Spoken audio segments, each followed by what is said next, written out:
Today we're talking about story writing and attributing quotes. Yay! First things first though, please make sure you've watched my video on lead writing before you watch this video, because it might be a little difficult to follow along if you don't know what a lead is. Okay, so story writing.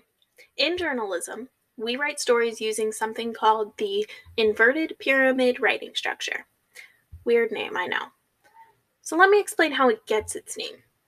We'll start with a regular pyramid. At the tippy top of the pyramid is the smallest part of it. For our purposes, we're going to say the smallest portion represents the least important information. Now, as you move further down, the shape gets bigger. Again, for our purposes, we're going to say the biggest portion of the pyramid has the most important information. So in journalistic writing, we invert or flip this pyramid and write the most important information at the beginning of the article and the least important information at the end. Ta-da!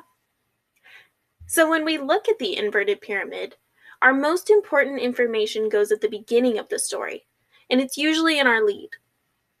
Then we move on to supporting details the reader should know in order to understand the story.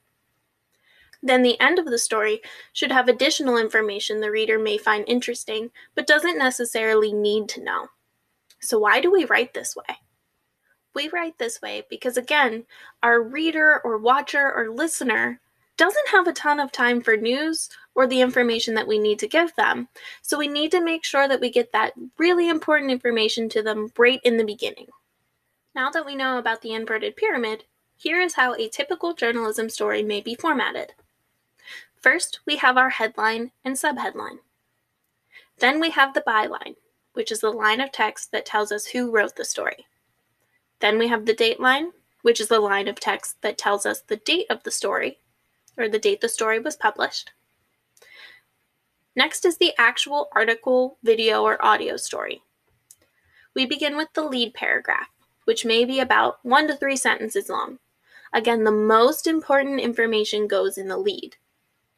Next, we move into our first point supporting the information in the lead. This might be 1 to 3 sentences as well. Usually in our supporting sections, this is where we have quotes from people and other sources. These may be 1 to 2 sentences. Then we have a second point supporting the information in the lead, which is 1 to 3 sentences, as well as quotes and information from other sources, and again, that's probably 1 to 2 sentences. We may have a possible third point supporting the lead and possibly some quotes, but depending on the story, we may not. But we may also have more than 3 points in the story. It all comes back to what is the information we need people to know in this story. Then we finally end with additional interesting information that people might want to know, but don't need to know, and that's usually the last paragraph, which is about 1 to 3 sentences. And that is how a typical news story might be set up. In my classes, you can always use that format and you'll be golden. Okay, so now for some tips about story writing. Make sure you write a strong lead. The lead will guide you with what you need to say in the rest of the story. Find 2 to 3 strong supporting points and stick to them. The first time you reference a person in the story, use their first and last name. Following references, you can just use their last name. Use quotes and other sources to back your points. We don't want anyone to think we're being opinionated or biased, so we use other people and sources to back up what we are saying in the story. Use quotes more so than paraphrasing. It's almost always better to let a person's words tell the audience what they are saying rather than you restating it in your own words. Keep your sentences short and simple. Remember, you don't need to write a bunch of fluff. You just need to get the information to your audience. Keep your paragraphs short, 1 to 3 sentences. Every time you are making a new point or a new idea, start a new paragraph. So if we are going to be using quotes from other people in our stories, we need to make sure we attribute them. But before we get started, let's make sure we know what those words mean. A quote is a statement given by someone word for word. You just put exactly what they said. Attributing means we are giving credit to them. So when you quote a person, because it is in their own words and not your own. You must give them credit for what they said. There are 3 ways that we can structure quote attributions: at the beginning of the quote, in the middle of the quote, or at the end of the quote. Also, just use the word said with the person's name. It's clear and straightforward. So if we attribute the quote at the beginning, it would be person's name said, comma, and then quotation mark, whatever the quote is, period, and then quotation mark. So an example would be, Corinne Miller said, write the quote in quotation marks and end it with a period. If we attribute the quote in the middle of the quote, it would be quotation mark, whatever the quote is, comma, quotation mark, said person's name, comma, quotation mark, quote, period, quotation mark.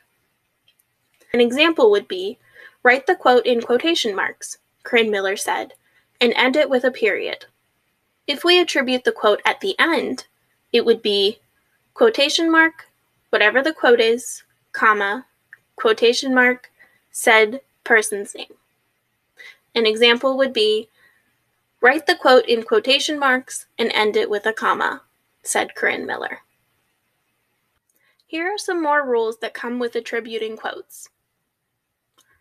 If the person's quote is a question, you put a question mark at the end of the quote in quotation marks instead of a comma. An example would be, why is attributing quotes so difficult? Question mark, then quotation mark, Corinne Miller said. The first time you are quoting a person, use their first and last name. After the first quote, just use their last name. This is just like when you reference someone in a story. So an example would be, the first time I'm quoting the person, it would be Corinne Miller said. The remaining times that I quote the person, it would just be Miller said. Descriptive information about the person you are quoting is allowed, but it must come after the name. So an example would be, I want to make sure my students know how to attribute quotes, said Corinne Miller, the journalism teacher at the middle school. You can use partial quotes instead of full quote sentences, but you still must attribute it. An example would be, Miller said she didn't want to confuse her students while teaching them about attributing quotes. If someone says a quote from another person within their own quote, use apostrophes around the other person's quote. So an example would be, I know some students will say, apostrophe, this is kind of confusing, apostrophe, when we discuss the topic, Miller said. Okay, so I know that might have been a little bit confusing and technical, but remember, you can always come back and watch this video if you ever need any help with writing a story or how to attribute a quote. But that's all I have for this video, so I will see you in the next one. Thanks for watching!